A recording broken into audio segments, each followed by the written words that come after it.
Hey, Stefan, I want to talk about Isaiah some more with you, or for you and with you. Yeah, what I want to do is kind of talk through this process of how these play out in the mind. I think that's what's really important. Every individual has to do it on their own. You know, the Tao that can be told is not the eternal Tao means that this pathway, just describing it, doesn't work. You have to make it yours. You have to enter the narrow gate. What the template is a human life. When we get into a monomyth, this is the part of a human's life for the rare person who says, I've become a product of life experiences. I emerge. I want to rise above that. I have to somehow sever these psychological, emotional connections with my history, with my past, in order to be free of them, because I'm living through them and I can't get free of them. So it's really that right there. The path is how we come about. And when the monomyth starts, it's when the person that turns inward says, I am this person. Okay, I am Isaiah. I am Ezekiel. I am whoever the story is, the called hero. I am Marduk. I am Noah. I am Abraham. There are people in life who have taken the monomyth and have taken it again and again and again and don't even know that they're on it. It would be completely foreign to them. They'd go, what are you talking about, a monomyth? I'm just letting go of the past. I'm just healing from these issues. I'm moving on from situation to situation because I came from a bad place, but as I move in stages along the way, my life is improving and getting better. They are actually on a monomyth repeatedly, and they don't know it. I got to say something. The God of Abraham, Isaac, and Jacob. Why do they say that? Isn't it the God of everyone? Why is it the God of Abraham, Isaac, and Jacob? What that is, look at, there's a consciousness. There's an awareness. This is the God, the higher awareness. I am moving along in life. I start out as Abraham. I go through changes. I become somebody different. I become Isaac. As life goes on, I become Jacob. That's telling us that these are iterations of us. This is a flow. We play this inward into the mind. It's tricky verbiage. It's very old, and I can describe to you what to do, but not unless you go and do it will it actually really work in your head. My name is Dan Paulson, everyone. Welcome to the video. I'm going to do this one less formally because, the topic's pretty dead. It's complex, it's old, it's deep, and it takes a lot of time that people just don't have. Stefan, I want to say, I realize, you're working. You got wife and kids and growing up and things like that. You're at a different place in life. I'm retired. I do this every day. So I can't expect, this. I can't expect communications that continually go with somebody you got a life to live. Yeah, I get that. All right. So I'm just going to keep throwing a few things out here and there a little bit. So, okay. So this is what happens then as the monomyth happens, is that you become that person. And the story is really you turning inward and saying, this is my life. This is what I have become. I need to go turn inward into my memories and rectify it. And everything in the story, everything, every person, every place, all of it belongs up here. It is not out in the world. Even if the places are in the world, if I say I need to destroy my city because it's become corrupt, I'm going to call it Sodom. It's really myself. I could come back later and say I need to destroy, I don't want to pick a city's name today and piss anybody off, but you could pick a city that's like, oh, this is in bad shape. I'll pick on Las Vegas. Its nickname is Sin City. I need to turn inward and destroy Las Vegas. That's how it's written, and people might go, oh, you're trying to destroy Las Vegas or something like that. It's like, no, that's I'm using the term Las Vegas to mean my city that is full of sin, myself. It's corrupt. So the stories are wound up in a way that make people go, oh, this is real, when it's not. It's not. And there's enough errors in there. You should go, okay, something's phony in here. If I write a story crossing a threshold and I pick a river down here that's got an old bridge that's been destroyed, but the pilings are still there. And I go, oh, I'm going to put that in the story. Yeah, I crossed the river right down here at this place and I went across. And later somebody comes back and looks and, an archaeologist, a biblical archaeologist who doesn't care about what possibilities are, they just look at that and go, there's the bridge. That proves the story is true. Meanwhile, I just picked something from my environment to build the story on. That's what they're doing. I mean, it explains like Jericho, the destruction of Jericho. Jericho is a city that's found, but what do? You pick I need to create another story. Oh, there's a sacked city. Let's pick Jericho. Then what do? You if you read through it, you go, that's a monomyth. That's not a story of something that happened. All the 7 times, the 7 priests, the 7 this, the 3-7 grid, all of that. And the crossing of the threshold, all of the things that have to happen in there. It's like a big version of going in and destroying Sodom and Gomorrah, a huge version of that. But what are they doing? You pick something in your environment and just create the story on it. Later on, the archaeology does not mean it happened. The simplest explanation is that they made the story using that. Duh, we do the same thing. Of course, we know that. I'm kicking a dead horse here. The difference is that people get very psychologically and emotionally invested in believing one and not looking into it. So we're looking into it, and we're not denying it. We're doing something different. We're the people that are realizing this is my path. And you described to me before how you would start reading it and you would get into it, and then next thing you know, you're stuck in the verbiage back looking outward again. And that's exactly what happens. It happens to me as well. So what I did is I would go to where I could understand it. It's like, wow, right in the beginning here, I have to understand this piece right here. And I can understand it. And then I can understand the next part. This is getting a little foggy. And next thing you know, you're going, I don't know what that means. That's just weird. And you're trying to figure out how it works up here. In my case, that's what I was doing. I had to do thought experiment, figure out what are these things, the mental hierarchy, all of that stuff, the male, the female, the offspring, all that. It took a while to figure out what all of that was doing. However, if somebody tells you, you don't have to figure it out, but you still have to go work it out. So I think I can probably save you some time by knowing already what needs to be done, but the person, it's like I rediscovered the instruction sheet. So now I can give the instructions, but it's still up to the person to go do it, if that makes sense. Alrighty. But it takes time. It does. You have to take the time. All right. So as that's happening, then here's what happens when you're really interested in that. You're like, oh my God, what is that? I can't figure it out. I would learn. There was a point in time where my brain felt, I don't know, kind of mushy or something like that. Like, I got to let it go. It doesn't work anymore. You just get away from it. Go do something else. Go work in the garden. Go take a walk by the river, stuff like that. You come back to it a day or two later and you read it and it's like, bam, I got it. Something is happening. Seek and you will find, knock and it will open. If you keep doing this process, then you're like, okay, I've grown into that part now. You're gradually making that story, you're following a pathway. And whenever you get to a point where you're like, I got lost right here, go back to the point where you weren't lost and start again. Just keep going. You can get back to that point every time. Once you find that point, you don't lose that again. However, as you go over it, you should be able to continue to find deeper and deeper layers of understanding in it. When we get it and we understand it's mental, many times I look at it later and go, you know what? I thought I knew that, but there's a lot more to it than what I thought. That you'll run into that. It's deep, it's thick, it's clever, and we are far away. Just return to that and go re-examine the next one. And when you really want to know and you're trying to figure it out, knowing a couple of things. The story is written for the Israelites. You have to pretend like you are this person, but you're also, as you're reading it, and all the elements are there, the bad Israelites, all of those things, those become the bad components of you. You have to understand that they're utilizing verbiage for a people that is replicated elsewhere in different ways. So when they're saying that Israel up here has been taken over by, the children of Israel have gone bad. What that means is I am living my life now and my qualities have gone bad. Actually, the better thing for me to do is just bring it up right here and talk about it. Okay, so I've got a modified version of Isaiah. You're not going to see this one. It's helpful to me to have done some things to show me something that you're not going to have access to unless you were to learn it at this level. I'm just going to tell you that I need these numbers and how they're repeating to show me a pattern of something that is in the background, and that there's certain words in here. Rebelled, 8. Sin, 7, 8 is first sin, the day of first sin. All of that, heavens, 33, 30, and 3, both good numbers.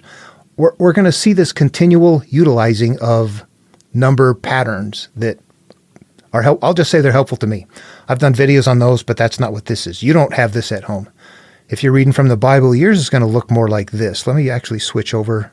Number 1, the vision of Isaiah, the son of Amos, which he saw concerning Judah and Jerusalem in the days of Uzziah and Jotham and Ahaz and Hezekiah, the kings of Judah. I know that Hezekiah is repeated 8 times. That these are all good numbers. That what these are going to be signifying in a numbering sequence is it is time to take the journey. And then what happens? Hear, O heavens, and give ear, O earth, for the Lord hath spoken. I have nourished and brought up children. They have rebelled against me. The Lord is the higher awareness. Remember, this is the time to turn inward, so we're going to be reconnecting with our higher awareness and not living through our memories.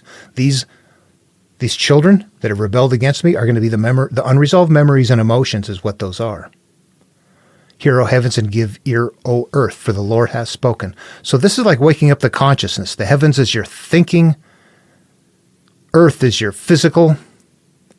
For the Lord has spoken. The higher awareness has said, okay, yeah, you, the heavens, the earth, the memories, all of that. You that are in the conscious and in the memory realm that physically struggle or that mentally struggle, that sit in turmoil, the higher awareness is here. I have nourished and brought up children, and they have rebelled against me. It's time to turn inward. These are my memories that have gone bad. This should be recognizable as the same story motif as in Genesis in chapter 6, where the beautiful daughters of man have become corrupted by the sons of God, and that as a result, giants have emerged. The children here going bad, same there. That's our love, our trust, all of that, our openness. Now we judge. So I'm into the story right here going, okay, I see this as me, and I am this. And the ox knoweth his owner, and the ass his master's crib, but Israel does not know, my people does not consider. Remember, I am walking in their footsteps. I am this person. This story was written for me. If I am this person taking this adventure, Israel is an analog for my mind. This is my space. This is where I live. This is my awareness. This is my physical. This is my mental experience, perceived experience in life. Is Israel? No, actually, Israel is the entire mind space. What is good or what is bad is what is inside of Israel. Israel means your perception, whether it's good or bad. But my people does not consider. This is the people are the inner memories. We've lost touch with that. But what's happening here is the Lord is reconnecting with the consciousness and saying, okay, here's the problem. Even though the ox knows his owner and the ass his master's crib, that doesn't teach us anything. This one does. But, after the but, Israel, you hear that from Jesus too. You may have heard it said of old, but I say to you. It's the but I say to you that you're supposed to interpret, not that you may have heard it said of old. What is it now? But Israel does not know, my people do not consider. That's the mind in turmoil. I don't have control of my mind. I want it to settle down, damn it, but it won't. Try. There it is. 3 seconds later, you realize, damn it, I'm frazzled again. I can't stay there. I can't stay at peace. That's what's happening. Ah, sinful nation of people laden with iniquity, a seed of evildoers, children that are corrupt, for they have forsaken the Lord. They have provoked the Holy One of Israel unto anger. They are gone away backwards. So that's some very rough verbiage for what's going on. We got to be careful. Sinful nation of people laden with iniquity. These are memories unresolved. A seed of evildoers. These are the planted seeds that are going to be emerging continuously from our gardens, from judgments. Yeah, these are not the seed of evil. This is in our mind. What is it? What is the seed of evildoers? The seed of experiences. I now feel this. I now feel shame. I feel anger. I feel hatred. I feel all of these things. Those are the seed of the evildoers. Children that are corrupters, for they have forsaken the Lord. Yeah, we're not hanging with the higher awareness anymore. We're now going, I'm this memory. I'm not happy anymore. I am living through this. They have provoked the Holy One of Israel into anger. They are gone away backward. So this is our describing our life in a manner that's tough to get into. It's hard to get into their time. We have to be in their world 5,000 years ago. It's hard to get out of our biases. Why should you be stricken anymore? You will revolt more and more. The whole head is sick and the whole heart faint. Okay, yeah, that's your mind isn't frazzled and you don't feel good. You're emotional. When your mind creates your feelings. Why should you be stricken anymore? You will revolt more and more. It's going to continue to get worse. Are you going to allow your life to go on without changing it?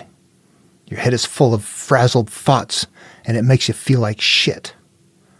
From the sole of the foot and under the head, there's no soundness in it but wounds and bruises and putrefying sores. What are those? I got molested. That bastard. I got raped. I molested somebody. I stole something. I'm a worthless piece of shit. I'm ugly. Those are putrefying sores and bruises and wounds that have not been closed. They're not resolved, neither bound up, either mollified with ointment. We're not resolving our issues. We're becoming products of our bundle of memories, and they hurt, and they make us feel terrible. Your country is desolate. Your cities are burned with fire. Your land, strangers devour it in your presence, and it is desolate, is overthrown by strangers. We're paying homage to other people. We're not living just saying, I'm detached from it. We're living connected with everybody, with all of the physical things going on. We're going to make that separation. That's our lot in life to do that. We're going to be introverted feelers. And the daughter of Zion is left as a cottage in a vineyard, as a lodge in a garden of cucumbers, as a besieged city. The daughter of Zion sounds wonderful. As a cottage in a vineyard. Is that good? As a lodge in a garden of cucumbers, as a besieged cities. It's on verse 8. It's a bad thing happening. Your country is desolate. Your cities burn with fire. Desolate would normally be good. You want to be in desolation. The Israelites went into the desert. Jesus went into the wilderness. Buddha sat under the Bodhi tree and meditated alone. There's a desolation that is good. But this makes it sound like desolate is bad. Your country is desolate. Your cities are burned with fire. Your land, strangers devour it in your presence. That's the one right there. Strangers devour it in your presence. That's when we do things later that we go, God damn it, why can't I stop that? How can we do that? Those are the strangers that are devouring our land in our presence. And it's as desolate as overthrown by strangers. It's from the past. You know what? I know the cheat code. Desolate. 18 times. There you go. 10, 8. It's going to be bad. That's like 8. So, yeah, desolate's a bad thing here. Then it's not a good thing. It means steps into the realm of first sin. 8. And the daughters of Zion is left as a cottage in a vineyard and a lodge of garden of cucumbers. Except the Lord of hosts had left unto us a very small remnant. We should have been as Sodom, and we should have been as like unto Gomorrah. So there's somehow a remnant of, we're the ones. Hear the word of the Lord. Hear, when you're tossing and turning and that voice comes in telling you, hey, there's nothing you can do.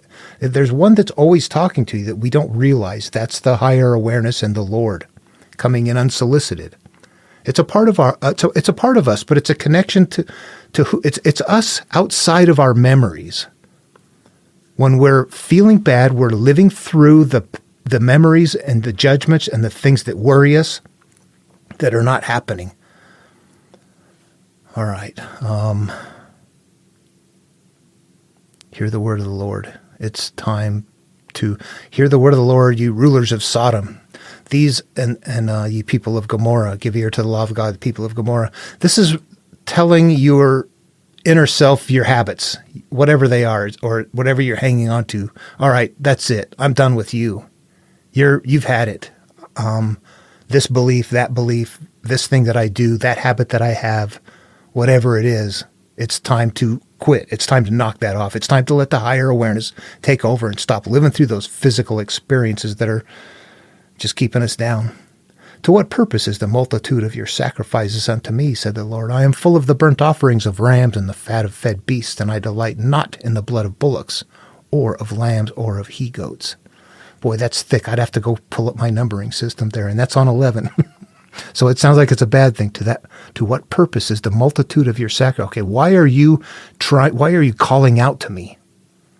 I'm full of your prayers, burnt offerings of rams, the fat of the beast. But I do not delight in their blood, or of the lambs, or of he-goats. Your animal sacrifices are nothing to me. Why are you doing those? This shows up in Jesus' work.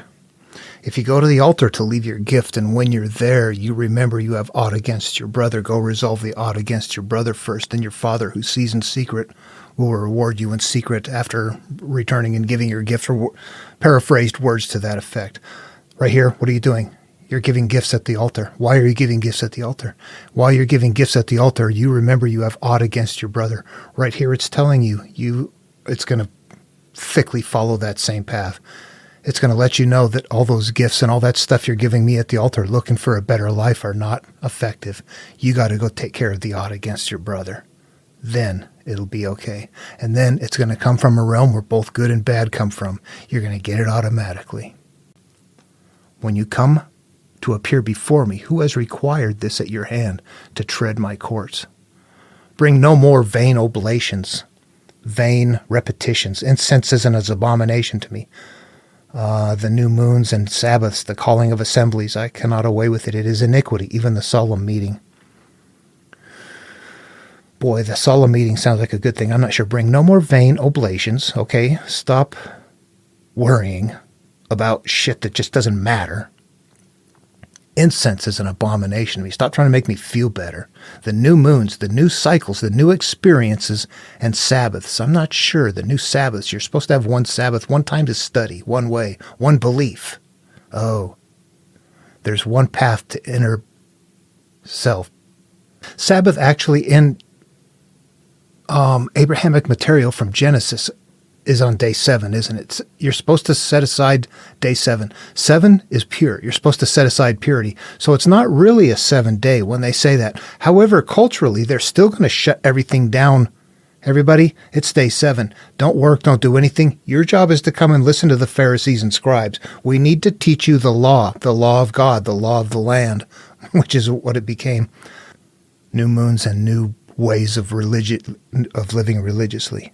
The calling of assemblies, getting together, blind leading the blind, having churches. I cannot walk away with it. It is an iniquity. Even the solemn meeting. That one I'm not sure of, the solemn meeting. I guess as if you're going and praying to God. These might be those times where you're talking about, you read them, and all of a sudden you're shifted back outward again. You're in meeting places and buildings and things like that. Because those are so prevalent in our culture, we just automatically shift to that without realizing, nope. Those are analogs. What do they mean? Andaruna, the meeting place of the gods, the mind. Where does God sit? Where is God's throne? God sits up high. God is that place where you can sit with God at the right hand of God. You can sit there and go, oh, I'm not inside of my memories. All of that is there, but it becomes very, it's kind of mentally hard to access sometimes because we're so committed to the definition of terms. When we have to understand every damn word is an analog. When they're using it, you have to go, I know I'm thinking about that as if it's physical, but it's not. What does it really mean? We have to make those shifts. And that's where that blasé brain state and all that kind of comes into play, and it starts growing in and you figure it out. As if you're sitting on your knees with your Bible and praying to the God in the heavens instead of sitting down and going, damn, God's in my head. It's this higher awareness. That's what I need to be working with. Not sitting here as a pile of emotion pleading to something in the sky, but something that is sitting there going, oh, turn inward. You find God there. Your new moons and your appointed feasts, my soul hateth. They are a trouble to me. I am a weary to bear them. Your new moons, cycles, your new cycles and your appointed feast, what it is that you are deciding to consume in life's experiences mentally. What are you learning? What are you doing? What are your life experiences? My soul hates. They are a trouble to me.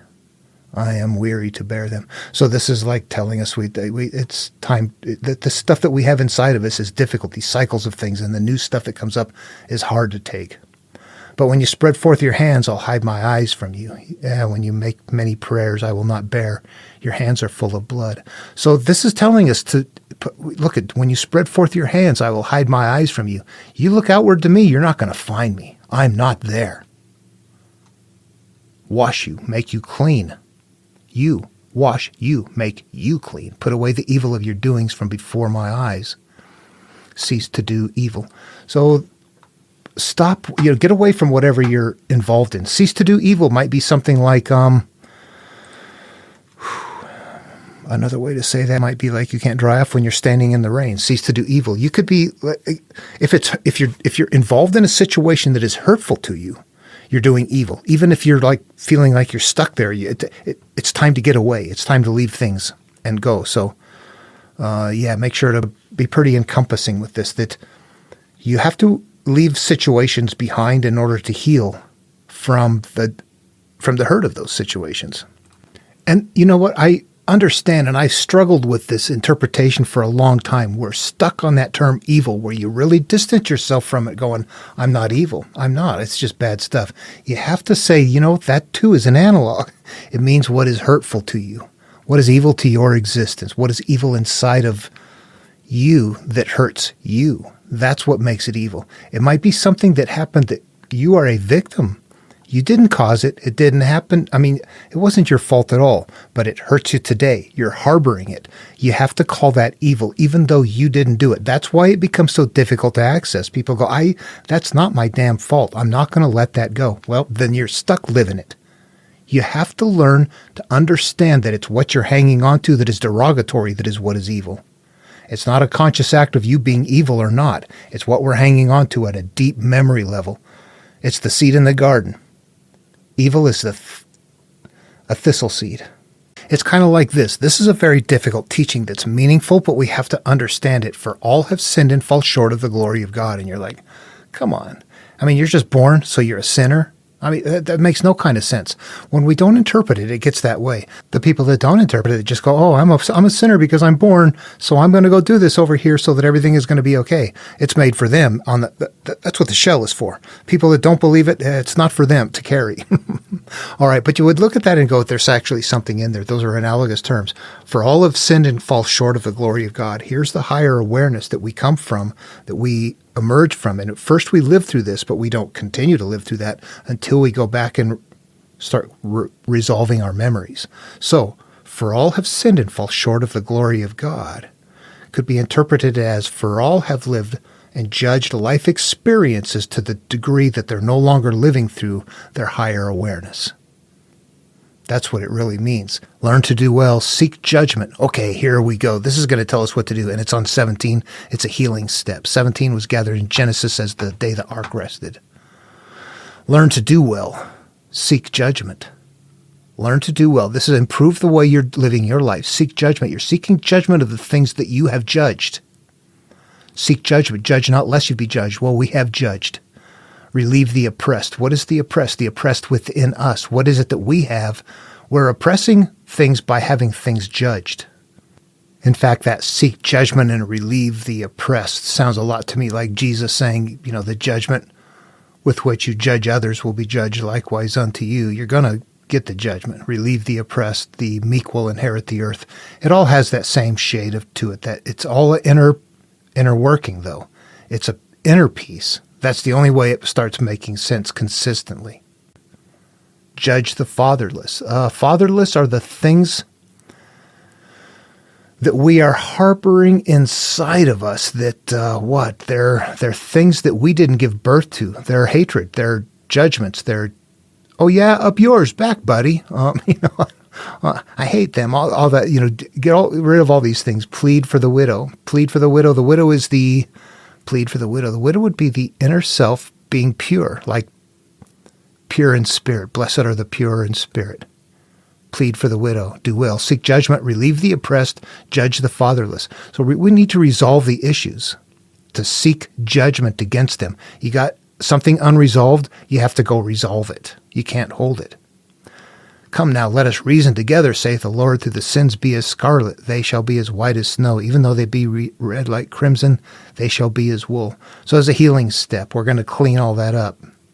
It's the Lord, the higher awareness said, your sins, these judgments that you have that are confusing, that cause you mental turmoil, we're going to resolve them. And it's very clear right there. Let us reason together. Reason. That's a mental process. If you will be willing and obedient, you shall eat the good of the land.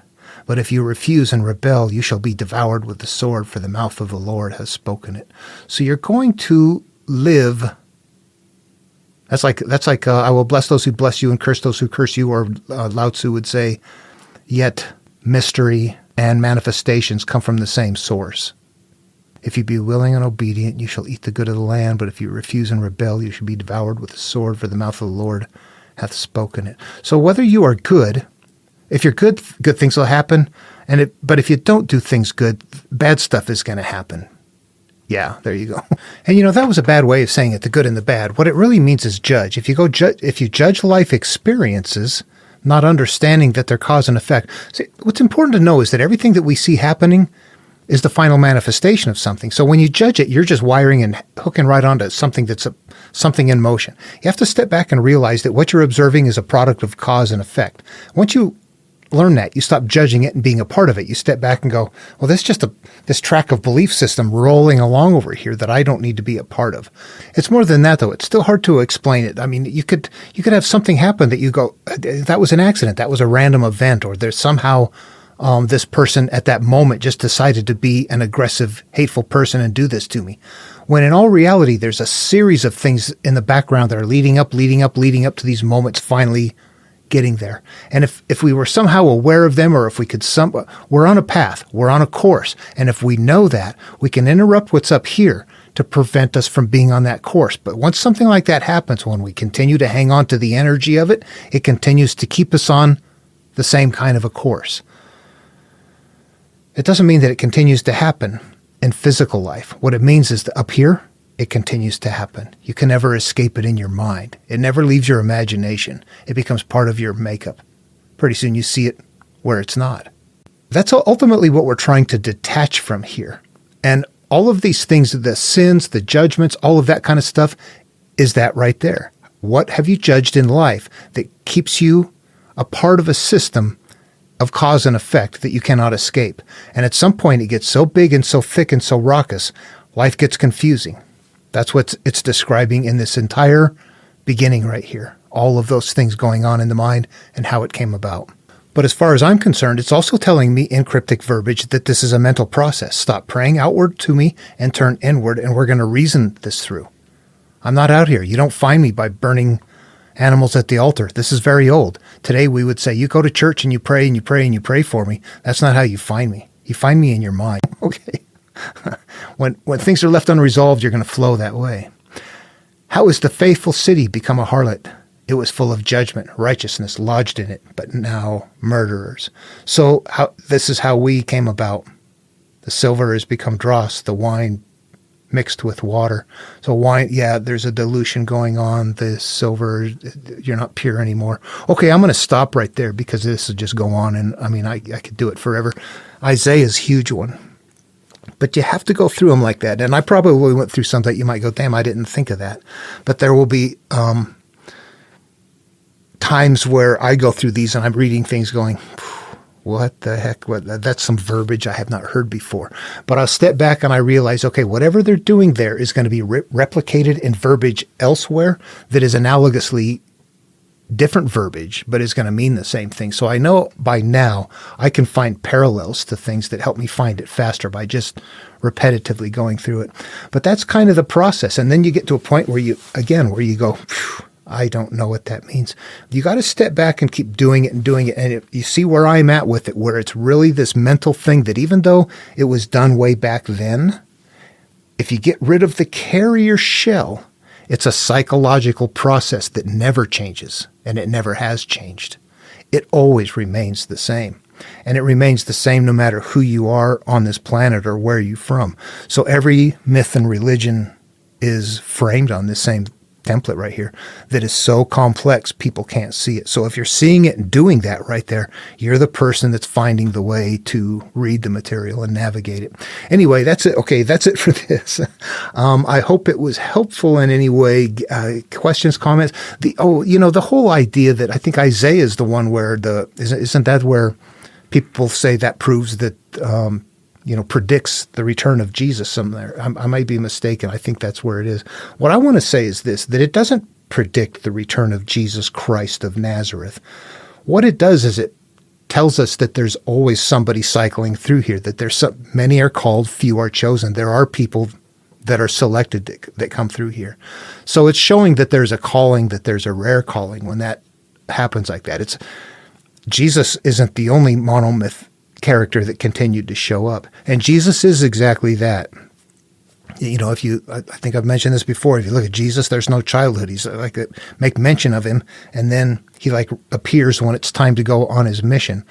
And if you go read Greek myth, you're going to see that Jason as a child was, protected out, saved aside, but disappears completely until it's time to go on the adventure. Called heroes are set up in the beginning, but they don't go through a childhood. They're the adventure. They exist because of this. Here's the conditions. Now, boom, they suddenly appear and it's time to go. Nobody writes a childhood for them. They're not real characters. They're hero characters. They write a hero's journey for them because that's what they exist as. And Jesus is no different than that. Before going, let me throw a few more things at you. We were almost here anyway. And in that day, 7 women shall take hold of one man, saying, we will eat our own bread and wear our own apparel. Only let us be called by your name to take away our reproach. All right, 7 women, 1 man. Adam, Eve, naked, unashamed, in the Garden of Eden on day 7. This has all of the components, but they're blended. There's a 7 there. There's a woman there. There's a man there. We will eat our own bread. Eat of the knowledge of the tree of good and evil, or eat of the tree of life. We will eat our own bread and wear our own apparel. They were covered after eating, weren't they? Let us be called by your name to take away our reproach. We will now become subservient to you. These are incredibly difficult to see parallels. The motifs are consistently there, but you really have to read and see a lot of stuff and understand that it's all analogous. It's not 7, it's not women, it's not man, it's not eating physically, it's not bread that you would put on the table, it is not clothing that you would put on your body, but they are all viable words that you have to know their analogs. In the beginning, we will partake of the tree of the knowledge of good and evil and cover, and then follow the man, become called what the man is called. Yeah, that's it.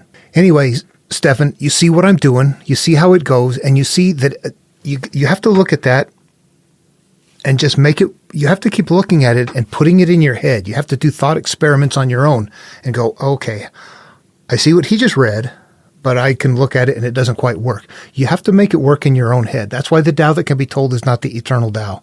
That's why if the blind lead the blind, they will all fall into the pit. You have to enter the narrow gate. It is a total personal internal mental path that one would take in understanding and comprehending. The monomyth is a long path step along the way.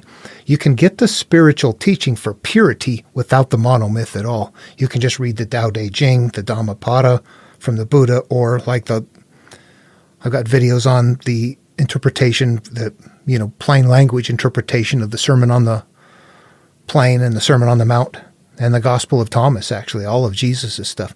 Those are not monomyths to figure out. They're just verses that you might go, what is the cup that I must wash the inside and out of? Oh, that's me.